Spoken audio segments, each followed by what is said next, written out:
Taxi, please.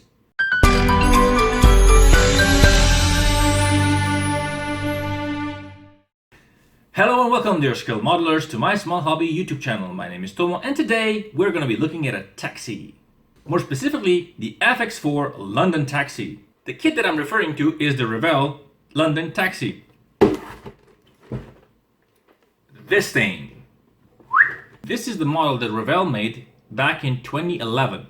And surprisingly, it is pretty well made. The plastic quality is nice. It is sharp, clean, no flashing. It is pretty well designed. It is a level 3 kit, which means that it can be tackled by your average Joe. Level 3 means that it has a low part count, which means that it has a little bit of a compromise between quality and quantity. What I actually mean by this, you'll actually see when we open the box up. This is a kit that is not actually everybody's first choice because it's really, how should I say, it's a taxi. So you might go through the shop and you see it, oh, look at taxi, cute, oh, but I'll take the Porsche, oh, or I'll take the Spitfire, oh, I'll go with the tank. You know, but this, dear ladies and gentlemen, is a very unique kit. It has a little bit different flavor, and it can be presented in a very interesting diorama. And besides, this was a gift from my sister. I love her to death, so thank you, sis. I was really pleasantly surprised when I opened the box up and reviewed it because it was really well made. I mean, God, I hope it goes together really nice as well. What are the basic specifications for this kit? Well, it's a 1/24th scale model that has around 60 parts, and it was released in 2011. It is 201 millimeters long and about 50 wide. The unique features of the kit are that you can display the kit with the bonnet or hood open or closed, and I'm guessing because of the way that they manufactured this or designed it, that the wheels can spin.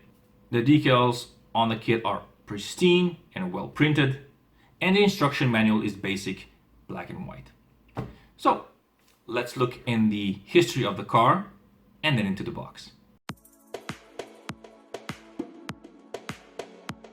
The Austin FX4 was produced starting at the end of the 1950s, and its typical black paint job eventually characterized the appearance of the classic British taxi. Its design was the result of a coalition between the aircraft manufacturer Austin, a taxi salesman, and the body producer Car Bodies. This car was sold starting in 1958, and it introduced a diesel motor featuring 2.2 liters of cubic capacity, but it was also released featuring a petrol motor in 1962, which also delivered sufficient drawing power for inner-city personal transport. Although the FX4 was also offered with a manual transmission, drivers preferred the automatic model. This car was actually used throughout the country, but local culture referred to it as a London taxi because of its frequent appearance in the capital. Over the years, the FX4 was constantly altered and improved. After 1982, the company Car Bodies acquired the rights to the FX4 and began producing the taxi under its own name, although due to new regulations related to pollution, a Land Rover motor was used instead. And since the cars featured separate chassis, a new body was placed on existing older vehicles. These cars were received a registration number of Q, and those were referred to as the Q caps. The fitting of the disc brakes should be mentioned as an important development added over the years. The last copy of the FX4 was produced in 1997.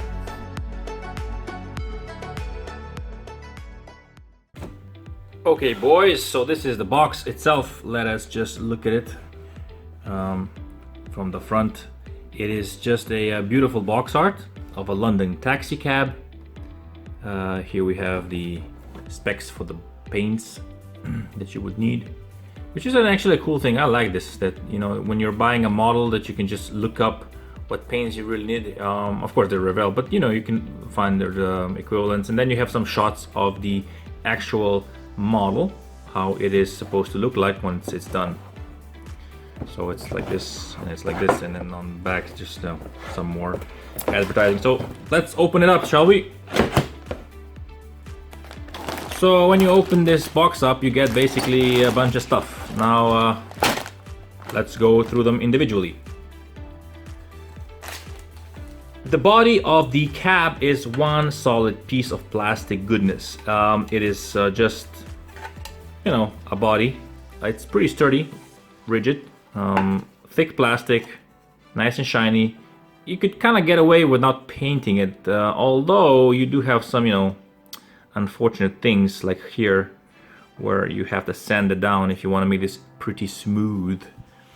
And then there's this little piece where you have to cut it out, you know, because obviously, you know, this is not supposed to be the part of the mold. But in general, I do think it's pretty nice, and you actually have some fairly interesting detail on the back here. You can see, I can focus.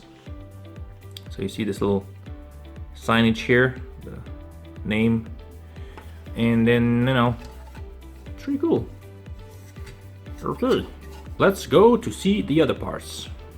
The majority of them are in one bag, which these are, of course, the bottom portion, the radiator grill, the dashboard. You know, you can see it for yourself. I mean, I don't need to spell it out, you know.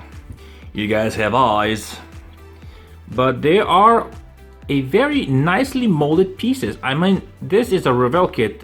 You have to understand, Revell kind of doesn't kind of scream high quality, at least the older kits, but this one, I think it's okay. I think it's pretty nice. The detail on it's solid. You know, you have these little things. I mean, yeah, sure, you could do a little more. You know, they could give you the option to put the exhaust in, or to assemble the engine, because you'll see that the engine is just basically one molded piece. Oh, hell, I'll show you. So this is basically the engine compartment. See, the engine is just molded inside the compartment, and there's the batteries on each side, which kind of is a little bit like whatever, you know. It could be a little bit more detailed, but since this is a level 3 kit, which means that it's supposed to be, you know, low on parts so that anybody can tackle it, I think it's pretty fair. They're like this big. These are really huge seats. I mean, come on. I've never actually been in a London cab, so it's like, wow, really? These are huge. Of course, the dashboard that goes in front, you don't have any leg room because this is just a stationary model. It's not that realistic. I'm guessing there's a hole, you know, if there's a figure here. But for the most part, I think it's okay. It's kind of plain and boring, to be honest, but it's a taxi, you know. It's not supposed to be flashy and stuff.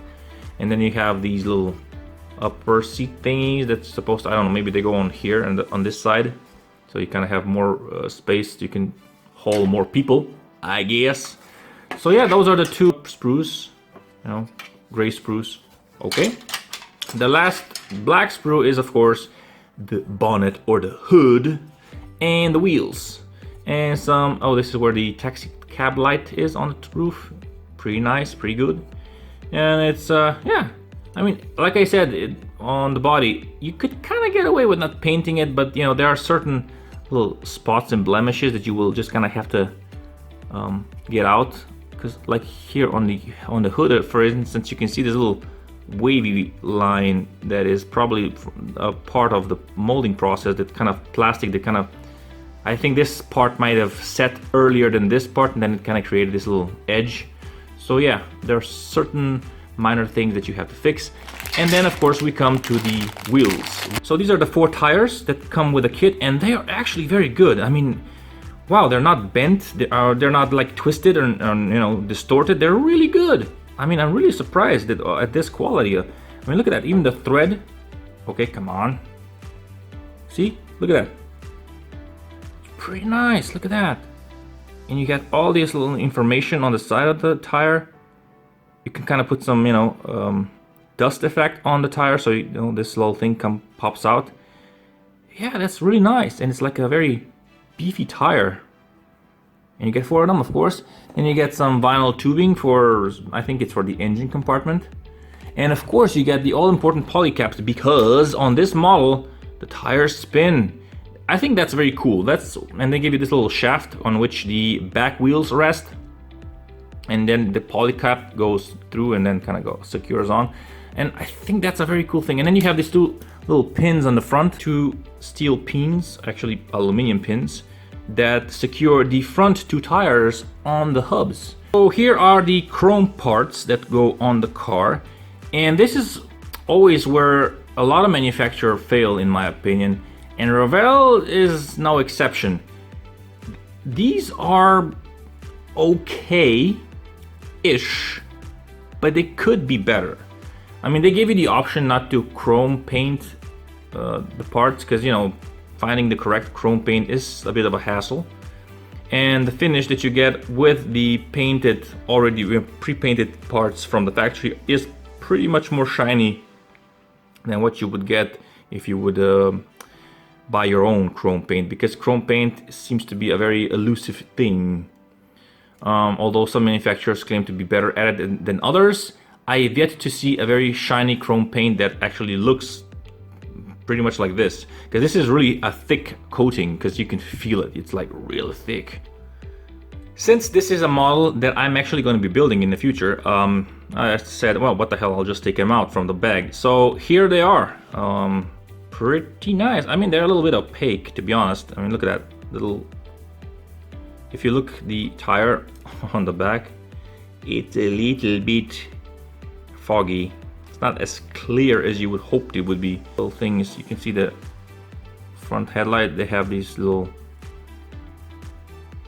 textures of the headlight. Oh, see, it's pretty nice.